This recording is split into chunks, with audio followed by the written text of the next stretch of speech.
in America from a guy that grew up not wealthy, grew up playing hard, playing really hard, practicing, did well. From hard work came a good product.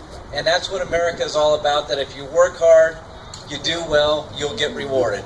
And he got rewarded by going to the major leagues and being a phenomenal, great athlete. And I'm so happy that you come here today to visit with us, Steve. Thank you so much. Brian, thank you. Wow, a cold winter's day and this big turnout. Thank you so much. It's very easy during campaigns to get caught up in being passionate about what you believe in and the causes that you think are very important. And it's awful easy to get caught up with reacting to your opponents and maybe the other party.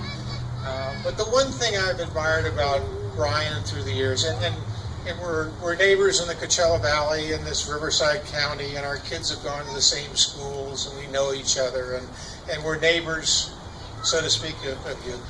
And that is, Brian rarely gets caught up with this one-on-one, down in the mud, let's wrestle and fight it out. He's more concerned with spending time on coming up with ideas and programs and things that are going to help you. In other words, he'd rather spend his money and his time trying to make your life better, trying to be able to provide the simple leaderships that we're looking for, and not getting caught up with the rhetoric, not getting caught up,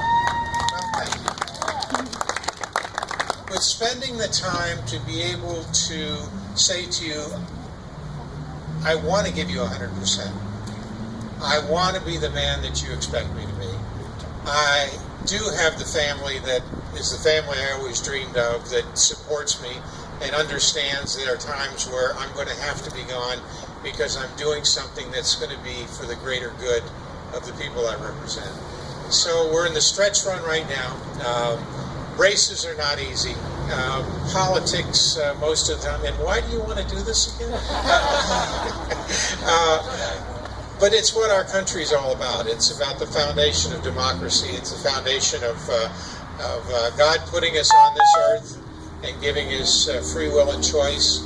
And as time goes on, we realize how important that is in our lives and how important it is to choose someone who we know is going to represent us at all times. We may not always believe everything, and I may not always believe 100% of what Brian stands for, but I do know one thing. At the end of the day, we're awfully doggone close to believing the same principles that made this country great.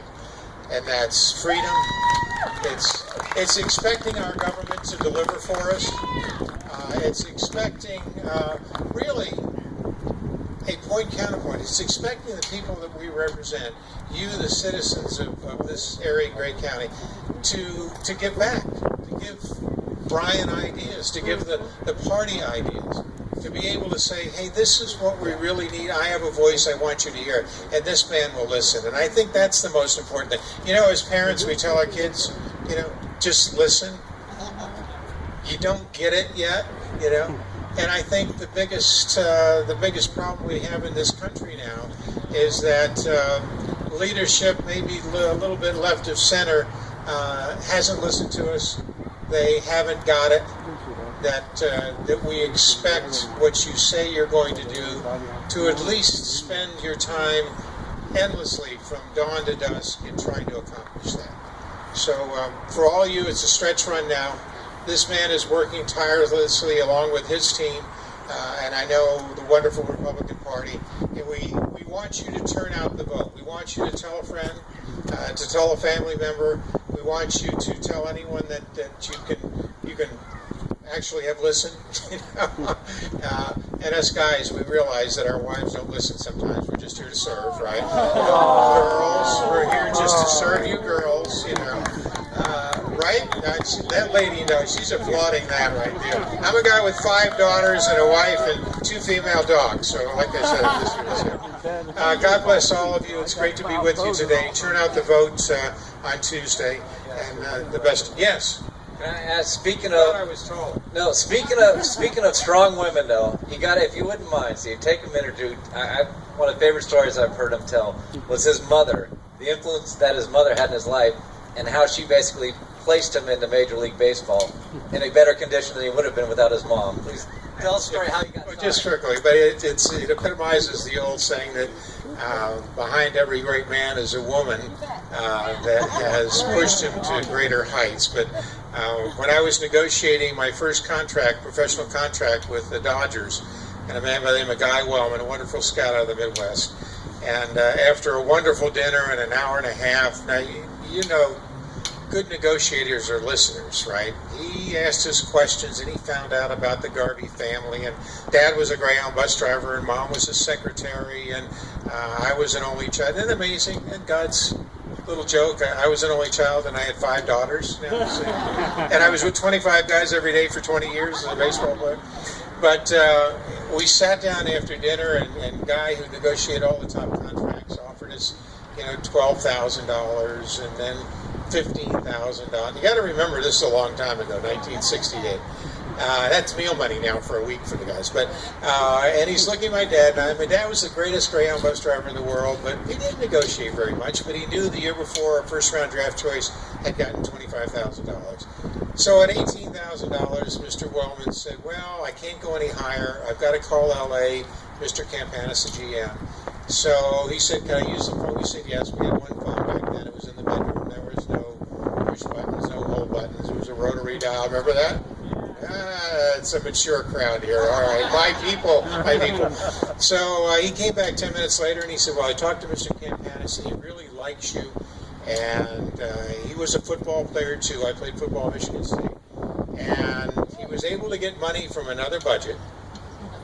Okay, we know how that happens. And he wants to offer you $25,000. Remember, a first-round draft choice. Kids now are getting millions, but $25,000. I look at Dad, he looks at me. Wow, we would have paid them, really. And we start to turn around when my mother, who is doing the dishes, peeks her head around the corner and she says, "Guy," and he goes, "Yeah, Millie. You know what, Guy? That's not enough. I'll pay Stevie $25,000 to stay in Michigan State." Lord, I look at Dad, he looks at me, she's wounded, the Dodgers are not going to sign me now.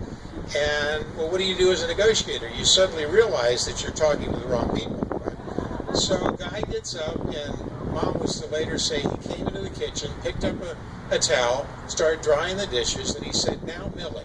Right? And we couldn't hear what was going on. 5 minutes later, 5 minutes, they come around the kitchen arm in arm. Dad and I look at each other. Guy says, "Well, guys, we got a deal." "Really?"